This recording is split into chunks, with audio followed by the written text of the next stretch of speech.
प्रधानमंत्री मोदी ने अपने चाणक्य के साथ मिलकर बनाया बहुत बड़ा प्लान। अब 2024 में मोदी के टोटके जितवाएंगे चुनाव। इन टोटकों का विपक्ष भी नहीं निकाल पाएगा कोई तोड़। मोदी और शाह की जोड़ी है बेजोड़। 24 से पहले बड़ा खेला हो गया। विपक्ष सिर पर हाथ रखकर पछता रहा है। हर कोई बीजेपी बीजेपी गा रहा है। क्या मोदी का टोटका काम कर जाएगा? चुनाव जीतने के लिए मोदी ने योगी पर पहले किया था टोटका, अब दूसरा टोटका कर दिया। अब विपक्ष में मची भगदड़। ऐसे ही नहीं, अमित शाह को बीजेपी का चाणक्य और मोदी को सबसे बड़ा नेता कहा जाता है। जब तक अमित शाह और मोदी एक साथ हैं तब तक विपक्ष 100 जन्म ले ले तब भी मोदी को हरा नहीं पाएगा। इस वीडियो के खत्म होने तक आप जान जाएंगे ऐसा क्यों है। विपक्ष उधर बैठकर मोदी का विरोध करता रह जाता है और इधर शाह के साथ मिलकर मोदी बहुत बड़ा खेल कर जाते हैं।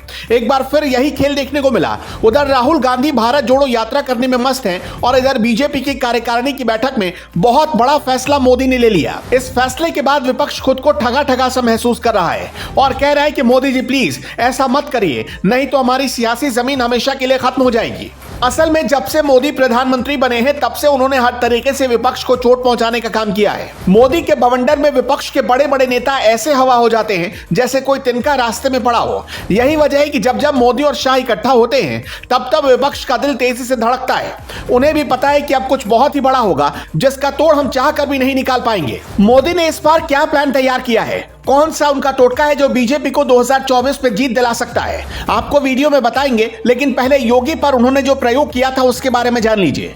इतिहास रहा है कि यूपी में कोई भी बीजेपी का नेता लगातार 2 बार मुख्यमंत्री नहीं बन पाया। जब 2017 के यूपी में विधानसभा चुनाव हो रहे थे तब दूर दूर तक कहीं दिखाई नहीं दे रहा था कि योगी को ही मुख्यमंत्री बनाया जाएगा।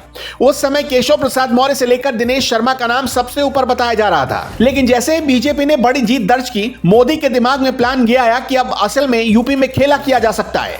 इसके बाद ही मोदी ने योगी को फोन किया और कहा कि आप दिल्ली आ जाइए। योगी के दिल्ली पहुंचने के बाद मोदी ने कहा कि योगी जी, हम आपको उत्तर प्रदेश का मुख्यमंत्री बनाना चाह रहे हैं। पहले तो योगी को भी यकीन नहीं हो रहा था कि अचानक से यह फैसला कैसे ले लिया गया, लेकिन राजनीतिक जानकार बताते हैं कि इसके पीछे मोदी की बहुत बड़ी मनसा छिपी हुई थी। असल में योगी आदित्यनाथ गोरखपुर से लगातार कई बार सांसद चुने जा चुके हैं और उनकी हिंदुत्ववादी छवि यूपी में काफी लोकप्रिय हो चुकी है। बीजेपी को भी कुछ ऐसे ही एक नेता की तलाश थी जो राम मंदिर के एजेंडे से लेकर हिंदुत्व के एजेंडे को उत्तर प्रदेश में बुलंद कर पाए। बताया जाता है कि इसलिए बीजेपी आलाकमान ने मोदी के ही कहने पर योगी को उत्तर प्रदेश की जिम्मेदारी सौंपने का प्लान तैयार किया था। योगी जब मुख्यमंत्री बने तो विपक्ष को बहुत बड़ा सदमा लगा था, लेकिन जब दोबारा 2022 में विधानसभा के चुनाव होने वाले थे तो हर कोई बस यही सोच रहा था कि इस बार तो योगी का पत्ता साफ हो ही जाएगा, क्योंकि इससे पहले यूपी में कोई बीजेपी नेता लगातार 2 बार मुख्यमंत्री नहीं बन पाया था। लेकिन चुनाव के समय ही बीजेपी ने साफ कर दिया था कि अगर बीजेपी चुनाव जीतती है तो योगी आदित्यनाथ ही प्रदेश के मुख्यमंत्री होंगे, जिसका सीधा मतलब था कि बीजेपी योगी के चेहरे पर चुनाव लड़ेगी। लेकिन असल में यह बीजेपी का एक तरह का टोटका था जो योगी पर आजमाया गया।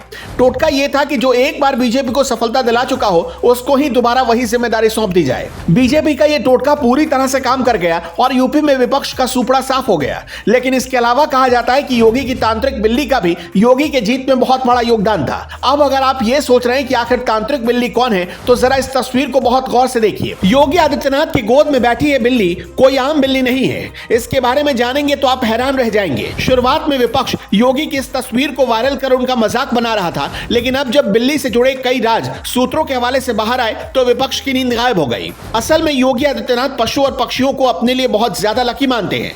यही वजह है कि वो इस बिल्ली को भी पाले हुए हैं। आपको जानकर हैरानी होगी कि गोरखनाथ मंदिर में अजगर भी है। अब योगी आदित्यनाथ की यह बिल्ली 2024 में विपक्ष के रास्ते कैसे काटती है और कितनी ज्यादा योगी के लिए शुभ होती है यह देखने वाली बात होगी। लेकिन इस बार मोदी ने जो टोटका किया है वो योगी आदित्यनाथ पर नहीं बल्कि जेपी नड्डा पर है। नड्डा के ही कार्यकाल में बीजेपी ने उत्तर प्रदेश में बड़ी जीत दर्ज की थी। यही नहीं, गुजरात में हुए चुनाव में भी नड्डा की ही रणनीति काम आई और वहां पर बीजेपी को इतिहास में अब तक की सबसे बड़ी जीत नसीब हुई। अब इस साल कुल 9 राज्यों में चुनाव होने वाले हैं, जिसमें मध्य प्रदेश से लेकर राजस्थान और छत्तीसगढ़ शामिल है। जैसा कि आपको याद होगा 2018 में जब मध्य प्रदेश में चुनाव हुआ था तब बीजेपी हार गई थी, लेकिन बाद में ज्योतिरादित्य सिंधिया के बीजेपी में आने के बाद कांग्रेस की सरकार अल्पमत में आ गई थी और कमलनाथ सरकार को इस्तीफा देना पड़ा था। लेकिन इस बार की लड़ाई बीजेपी के लिए आसान नहीं होने वाली। बताया जा रहा है कि मध्य प्रदेश में सरकार विरोधी लहर चल रही है जिसका नुकसान बीजेपी को उठाना पड़ सकता है।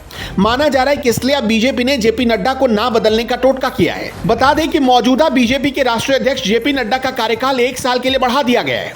उनका कार्यकाल अगले साल जून 2024 तक होगा। इसका मतलब यह हुआ कि लोकसभा चुनाव 2024 में पार्टी की कमान उन्हीं के हाथ में रहेगी। जेपी नड्डा के कार्यकाल को बढ़ाए जाने की उम्मीद पहले से लगाई जा रही थी और बीजेपी कार्यकारिणी ने इस फैसले पर मुहर लगा दी।